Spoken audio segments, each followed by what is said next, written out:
Salut étincelle, te retrouve au milieu de la nuit pour une vidéo sur la seconde nouvelle lune en cancer de cette année 2020. En effet, si tu observes bien, le mois dernier, j'avais déjà fait une nouvelle lune en cancer et je réitère, simplement parce que cette nouvelle lune-ci s'est levée également en cancer. C'est un petit peu comme si, au lieu de se lever en lion, c'est comme si cette lune nous disait voilà, qu'elle avait vraiment quelque chose à nous dire, que c'était important de vraiment bénéficier, jouir pleinement des énergies du cancer, alors même qu'on va rentrer dans pas longtemps dans le portail du lion. Il y a réellement quelque chose à entendre et à retenir, donc je ne pouvais pas ne pas faire de guidance pour cette seconde nouvelle lune. Le mois dernier, la lunaison dernière, la lune venait éclipser le soleil. Là, elle continue en quelque sorte à l'éclipser parce que l'astre phare du lion, normalement, si ça avait été une nouvelle lune en lion, mais l'astre phare, ça aurait été le soleil, justement. Et là, pour l'instant, on revient vers ce féminin très très puissant, vers l'intériorité, vers l'intuition, vers la famille, vers les amis, vers l'intime, voilà, vers l'intime. On retourne vers l'intime. Alors, les énergies générales nous sont proposées par la lame, par cette carte du tarot des lettres hébraïques. C'est la carte, c'est la lettre qui s'appelle Resh, tu le vois, Resh.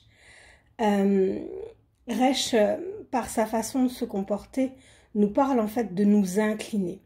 Elle nous parle, d'entrée de jeu, j'ai envie de te dire, voilà, Resh, c'est un peu aussi la même initiale que Raphaël, l'archange Raphaël, Dieu guérit. Il y a des guérisons en ce moment qui sont en cours, je crois. J'en ai parlé sur la page Facebook, il y a des remises à niveau au niveau de notre sensorialité, de notre capacité de canalisation des différentes situations. Mais je crois qu'il y a effectivement beaucoup de guérisons, mais sur tous les plans, pas seulement énergétiques, mais aussi physiques et émotionnels. Nos corps sont fatigués, nos corps sont éprouvés, mais émotionnellement aussi, et ça c'est tout à fait le propre du cancer. Nous sommes très concernés. Le cancer, les gens qui ont la nouvelle lune en cancer ont tendance à être de bons amis parce que ce sont des bons confidents. Je pense effectivement que lorsqu'on a besoin de se confier, c'est qu'il y a quelque chose de lourd qui nous pèse. Et ma phrase qui ne veut rien dire, mais c'est pas grave. Il y a quelque chose de lourd qu'on a besoin de partager, qu'on a besoin de confier aussi à quelqu'un d'autre. Donc, je pense que c'est un petit peu tout ça que Raphaël vient nous présenter, vient travailler en nous. Durant cette seconde lunaison en cancer. Que vient nous dire encore la carte Resh? Elle nous propose de lâcher le mental, l'intellect, le paraître, l'avoir. Elle nous dit de retrouver la simplicité, loin de la peur et du besoin de contrôle. C'est une idée de reddition. C'est une idée de s'abandonner à Dieu, d'abandonner le matériel tel qu'on le connaît, tel qu'il nous rassure surtout, tel qu'il rassure un peu notre mental. Vraiment s'abandonner à Dieu, lui faire confiance. On dit souvent que Resh, en s'inclinant comme ça, elle se débarrasse de la couronne du faux roi. Et je crois que c'est vraiment ça qui nous est proposé, c'est de déposer notre mental et tous les mensonges qui vont avec, pour nous redresser, pour ressusciter, pour se mettre debout autrement. Avec l'oracle de l'énergie, je crois que c'est comme ça que ça s'appelle, j'ai regardé un petit peu ce qui se joue. Donc, j'ai tiré le contrat,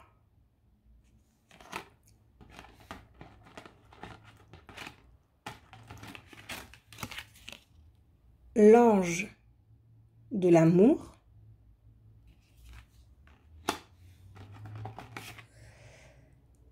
et la femme qui tient un cœur. Et puis au passage, je te présente un peu ma maison en arrière-plan, tout ça là, comme ça. C'est cool. Le cancer aussi, c'est le foyer. Donc moi, ce que je reçois, tu vois, en fait, en regardant ces 3 cartes-là,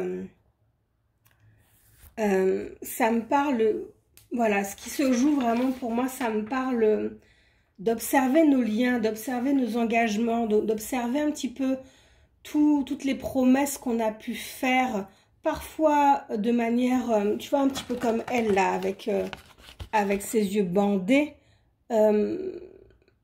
parfois sans discernement. On a pu s'engager dans des relations affectives sans discernement. Et aujourd'hui, ben, il est temps de s'en défaire. Il est temps de retirer ce bandeau-là. Il est temps de s'en défaire. Cet ange de l'amour vient nous suggérer, nous proposer de nous aimer nous-mêmes d'abord. De nourrir ce lien avec soi-même. Car en fonction de la façon dont tu te comportes envers toi-même, ben, c'est ça qui va définir tes engagements aux autres. Ces temps-ci, je suis en train de travailler avec Audrey Chevalier sur des idées reçues. Et mais c'est quelque chose qui était très ancré en moi, puisque ça date de ma toute petite enfance, de mes 3-4 ans. Et j'observe avec un mélange de waouh, vraiment, enfin, le cerveau est bien fait, et un peu d'effroi quand même aussi, que ces idées reçues ont impacté toutes mes relations. Donc moi j'ai 41 ans, imagine 41 ans de relations, enfin un peu moins de 41 ans de relations faussées à cause de ces idées reçues-là. Donc effectivement, si tu ne te reconnectes pas à toi comme cette femme-là, qui tient un cœur et qui écoute ses intuitions, qui est reconnectée réellement à elle-même, qui est reconnectée à son cœur, effectivement, tu ne vas pas être capable de discerner les engagements qui ne sont pas bons pour toi. C'est vraiment là, vraiment ça qui se joue. Je crois qu'il y a une véritable... Je ressens que c'est... avec cette énergie de rêche et de guérison, réellement, je sens qu'il y a vraiment quelque chose qui se joue en termes de c'est la dernière fois, les gars. Moi, vous savez, depuis novembre dernier, c'est pas plus loin que ça, je vous parle, vous défaire de vos relations toxiques. Là, c'est un petit peu comme si on vous disait, c'est le moment ou jamais de vous défaire de vos liens toxiques. Je reviens un petit peu sur Resh et l'ange et Dieu qui, enfin Raphaël, Dieu qui guérit, et cet ange de l'amour qui pourrait être Raphaël, effectivement, en action. Parce que Raphaël, ce n'est pas seulement Dieu qui guérit, c'est son nom ça signifie Dieu qui guérit, hein, son nom. Mais ça veut pas, c'est pas que ça. Si tu lis dans la Bible l'histoire de Tobie, c'est Tobie, en fait, il accompagne Tobie, donc c'est vraiment le symbole même de l'ange gardien. Il accompagne Tobie pour aller épouser une jeune femme et il donne à Tobie sur le chemin les remèdes pour guérir cette femme parce qu'elle est jalousée par un démon. Donc, tu vois, ben pour moi, c'est vraiment ça qui se joue. J'ai l'impression qu'on est en train de travailler à être dénoué des relations toxiques et à guérir, à avoir trouvé les moyens en soi, à l'intérieur de soi, pour avoir des nouvelles relations avec soi-même, des nouvelles relations qui peuvent entrer aussi dans notre vie et guérir ces liens-là, avoir des liens qui soient propres, qui soient dépourvus de jalousie, d'envie, de colère, de peur, de toute forme de toxicité. Ce qui t'est demandé pour faire tout ça. J'ai tiré dans le Morgan Greer, je crois qu'il s'appelle ce tarot, le 7 de denier, le 2 de pentacle, le 9 de bâton et le pendu. J'étais à la limite à me dire, ils vont me donner des coupes là, parce que j'ai quoi? J'ai toutes les suites. J'espérais presque qu'il y ait une coupe ici, tu vois. Donc, qu'est-ce que ça vient nous dire? Alors, je ne vais pas faire une analyse peut-être traditionnelle de ce tirage de tarot, mais je vais vraiment vous dire les choses telles que je les ressens, telles que je les perçois.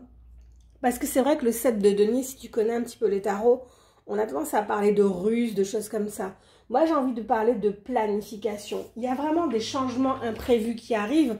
Tu vois, le mec, il est allé voler des épées, si tu connais un petit peu les autres formes de tarot, comme le Rider-Waite, dont le Morgan Greer s'inspire. Il allait voler des épées dans le village, dans le camp voisin. Toi qui te fais voler, tu l'as pas planifié. Par contre, lui qui vient de voler, il a planifié son truc. Donc, je crois qu'il y a quelque chose de l'ordre de « attendez-vous à de l'imprévu ». Et justement,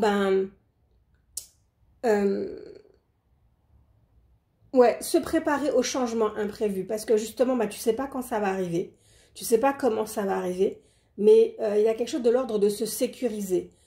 Ici, on a ce 2 de denier. Là, moi, je vois vraiment de l'ancrage, l'idée de trouver réellement un équilibre. Il est temps de trouver cet équilibre-là pour ne pas se laisser, en quelque sorte, déboussoler par ce qui arrive. Parce que quelque chose arrive derrière. On te demande du courage, de la détermination, de prendre conscience de ta force intérieure. Le mec du 9 de denier, c'est un guerrier. Il est prêt. Vraiment, on te demande de te tenir prêt, de te tenir ancré. Ouais, il y a vraiment ça, quoi. Se tenir prêt. Moi, je crois que c'est ça. Ce qu'on nous demande, c'est de nous tenir prêt et d'attendre, de patienter. Accepter que les choses, pour l'instant, soient au stade embryonnaire. Si tu regardes le pendu, c'est, on dirait, voilà, ici, des hanches et un embryon avec la corde, avec le cordon ombilical là. C'est qu'il y a quelque chose qui est en train de se faire, qui en est à son début, et on te demande simplement d'attendre et d'être patient.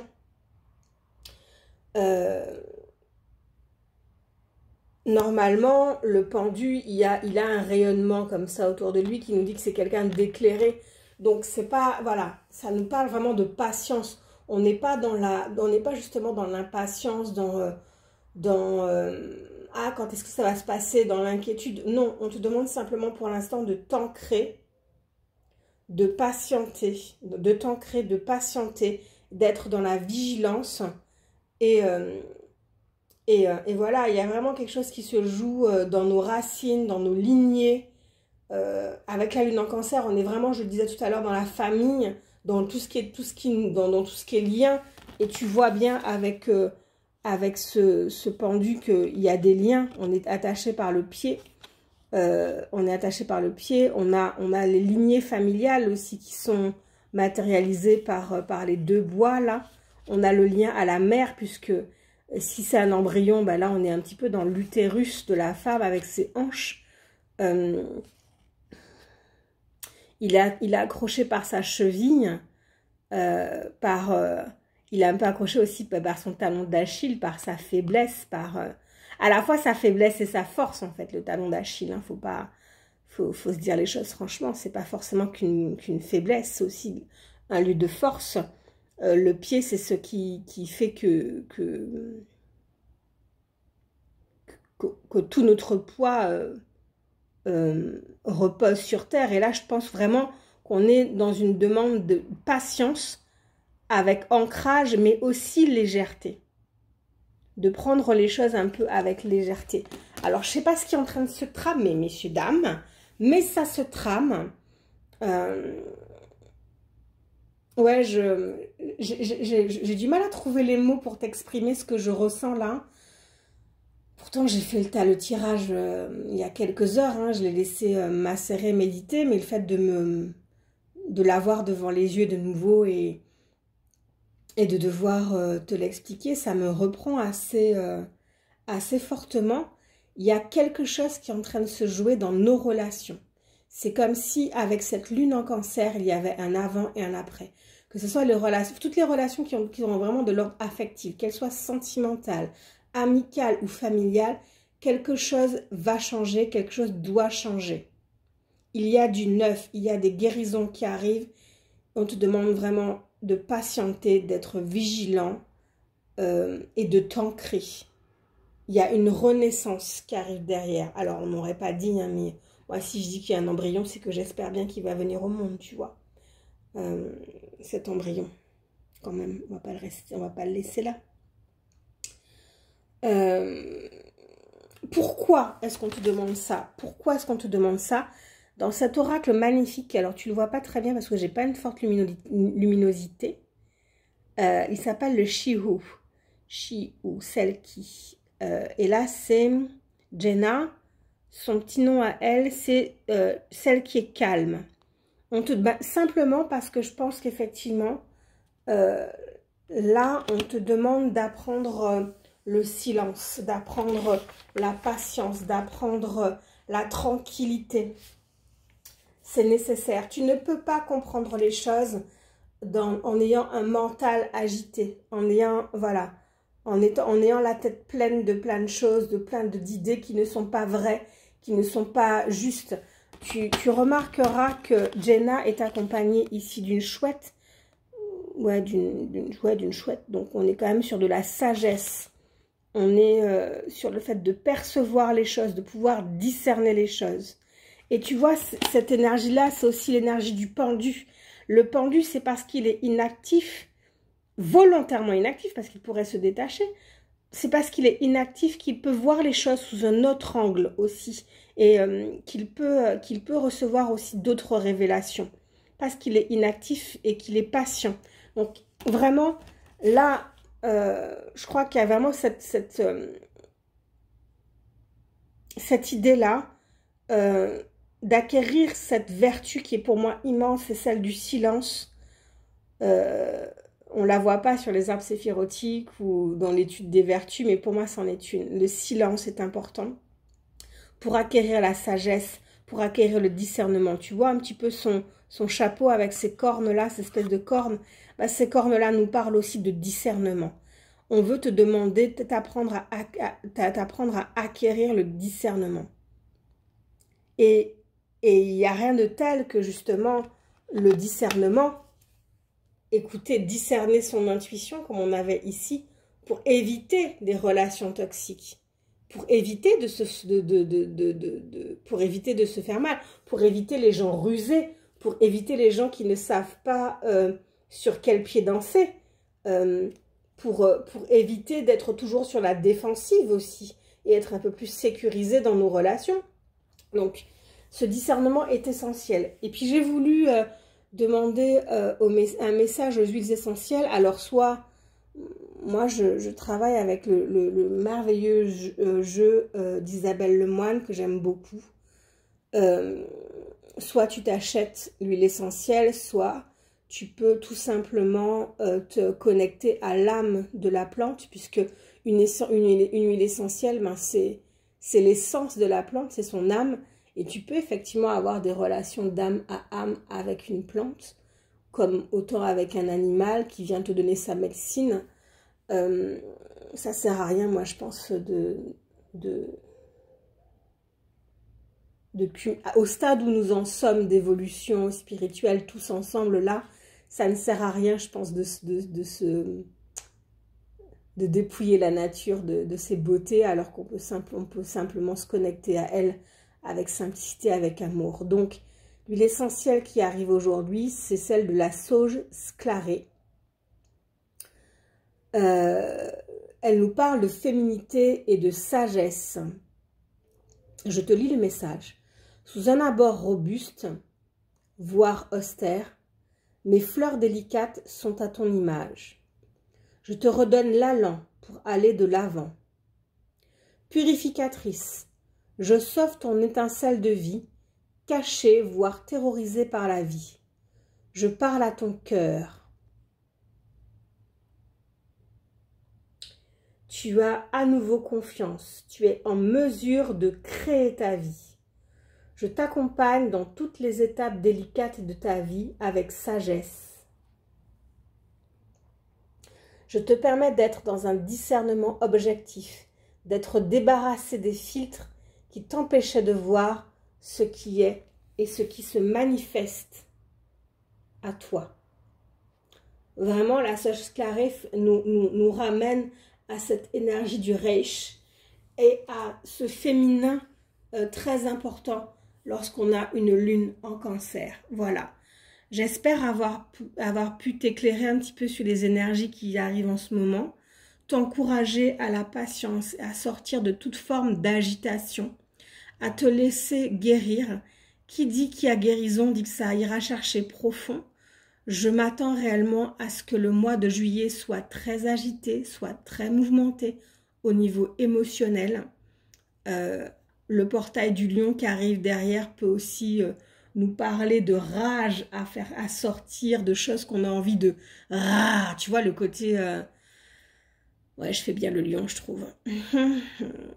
Mais ça peut aussi... Le lion n'est pas forcément enragé. Le lion, c'est aussi celui qui est capable de rester là et de se poser tranquillement et de faire une sieste.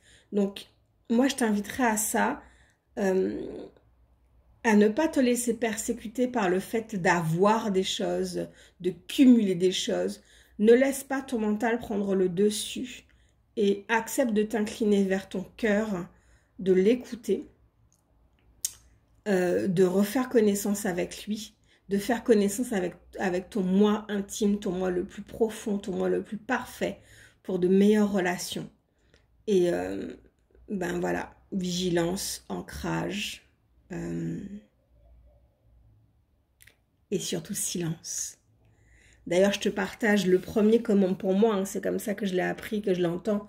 Le premier commandement qui a été donné au peuple juif, aux Hébreux, par Dieu. On pourrait croire que ce sont les 10 commandements, tu vois, tu aimeras ton Dieu. Ben, le premier commandement, c'est pas ça, c'est écoute Israël, Shema Israël. Alors ce soir, j'ai envie de te proposer pour cette lune-ci, Shema, écoute. Et pour écouter, il faut d'abord se taire. Il faut faire taire le mental. Voilà. Il n'y a rien d'autre de plus... Ça a l'air très simple, hein, mais en même temps, c'est assez compliqué. Parce qu'il y a toujours des idées, il y a toujours des trucs qui viennent. Mais Jenna, là, Jenna, Jenna, elle te propose aussi d'apprendre à respirer. Quand... ça a l'air bizarre, hein, je fais un petit aparté, mais... ça a l'air bizarre, mais respirer, mais en conscience, hein, pas comme des asthmatiques tels que moi j'ai pu l'être, ou des gens avec des emphysèmes, quoi. Vraiment inspirer avec une belle amplitude thoracique, avec le ventre qui se gonfle bien et qui se dégonfle bien, avec un, voilà, tout ça là, avec un diaphragme qui est mobile, avec des côtes qui s'ouvrent. Bien respirer dans un moment de stress, dans un moment où le mental s'emballe, ben, ça fait vachement bien. D'ailleurs, quand tu fais une crise de panique, le premier truc qu'on te propose de faire, c'est de respirer. Alors, la crise de panique, ben, c'est le mental qui s'emballe. Donc, ce mois-ci, cette lunaison, on ne s'emballe pas, on ne part pas dans tous les sens. Et si on sent que le lion a envie de rugir, ben, on lui propose de se poser et de respirer. Je vous retrouve d'ici lundi matin pour la guidance hebdomadaire sur Instagram et Facebook. Pour la guidance du cul sur Instagram. N'hésitez pas à aller sur mon site internet jeffa-tisserand.fr pour vos demandes de rendez-vous à partir d'août, parce que j'ai encore quelques jours de vacances si tu veux bien. Pour vos demandes de rendez-vous, s'il y a des choses qui sont perturbantes pour vous, qui sont difficiles. J'ai très envie aussi de regarder ce qui se passe au niveau des flammes jumelles, donc restez connectés pour une vidéo qui reviendra, peut-être pas demain parce que je me fais arracher les dents, enfin une dent, mais vendredi ou samedi, je pense que je publierai une vidéo sur ce qui se passe un petit peu au niveau des flammes jumelles. Je vous fais des gros bisous et à très vite.